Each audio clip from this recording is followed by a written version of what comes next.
Marisia Mota halakon atleta portuguesa e a final jogo CPLP tina rinho rua ron Lourenço Lima, onde medalha orçamento também sai primeiro lugar e a modalidade karatê. Atleta Timor-Leste Marisia Mota hetan medalha orçamento e a categoria kilograma menos susi 500 tolu karatenian, onde halakon atleta português honaran Leonor Gonçalves e a final jogo desportivo CPLP nian badala sanur resindrua nebe halau e a ginásio dili. Vitória ne representa conquista bot ida ba karate Timoruan e a competição internacional ne.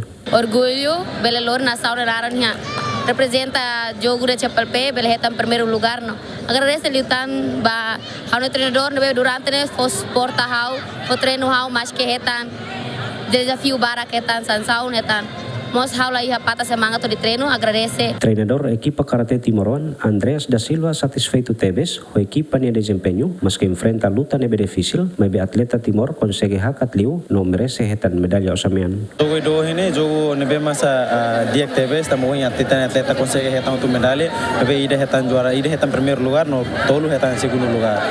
Orgulho tamo Timoruan bele hasoru uma competição nação bot nebe masa exemplo Portugal sernem nação nebe mais avançado, mas no icus Timor mas tem que hetan vitória nebe mas ita amos lá espera boter ne amos lá no ainda to nebe mas o yang titane atleta ne turu dunu hetan vitória nebe mas niat bele menandu ni adversário poin nebe mas nessa. Além de vitória usi Marisia Mota e a categoria menos usi kilograma 500 tolu destacamos atleta Timoruan nain Roselu nebe manan medalha osamutin no bronze. Nelsia Guzmão e a categoria menos usi kilograma hatun rosimvalu to iha final mai be ikus mai lakon pontu ida Hasoru atleta português Emma Fernandes.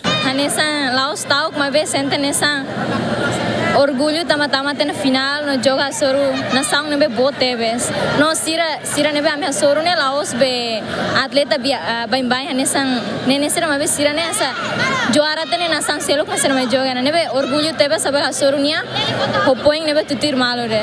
Eugenio da Costa Soares hetan medalha osamutin e a categoria menos usi kilograma neng nulu hafoin halakon pontu hitu Hasoru atleta português Luis Moraes. Au sinti orgulho teve ba tamona Simona segundo lugar nomos abele apresenta nação nara sinti orgulho teve. O resultado ne tau karate Timoruan e destaque cenário CPLP nian tambah hatu dukatek mas que Hasoru nação sira ho tradição no estrutura desportiva nebe avançado liu mas be atleta Timoruan sira pronto atu compete iha nível as. Adriano Verdial, David Gonçalves, GMN.